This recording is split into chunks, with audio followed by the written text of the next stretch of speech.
Hey everyone, I'm Bushwookie here. Just going to be showing you today how we're going to go ahead and be turning this big old box and pile of brass, Lake City brass, into some nice M2 ball 30-06. So first thing we're going to do is we're going to take all this shitty brass here.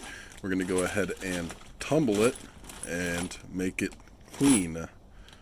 So over here we have a bunch of clean brass. Still got its polish all over it. So what we're going to do from here is we're going to go ahead and take this and we're just going to wipe it off. And then I'm going to essentially just rub it with some case lube oil so that way I can resize it and then get farther into the case prep process. So right here we just have a pile of our brass now that it's all been wiped off and cleaned, so that way there's no longer any polish left on there so it doesn't get in the dyes.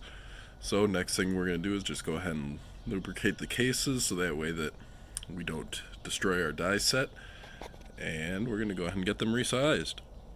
Alrighty, so the next step here is, now that the brass is all resized and everything, we do need to get it back into proper size. So what I'm going to do is go ahead and just trim it back down to size, and then we're going to go ahead and clean out the primer pocket and also deburr, dechamfer, just to get pretty damn close to finishing up our case prep. Alright, so now we got all of our case prep done.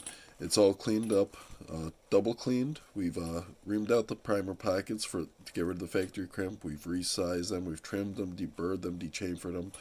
So now, essentially, all we're going to do is go ahead and get some primers in them and then get ready for some loading.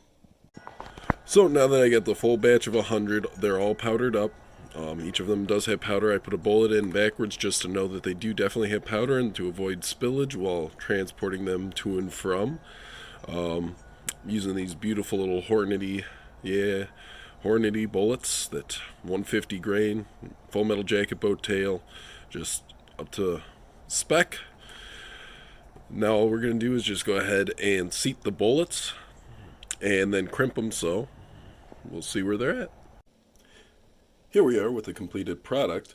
We got the beautiful M2 ball 30-06 in some beautiful end blocks here. Nice first batch of 100 that was fully made. Made a couple of test batches before this. I have another 400 that I still need to make later on down the road. But I have one of these fancy 2-round end blocks that is generally for like a CMP shoot and whatnot.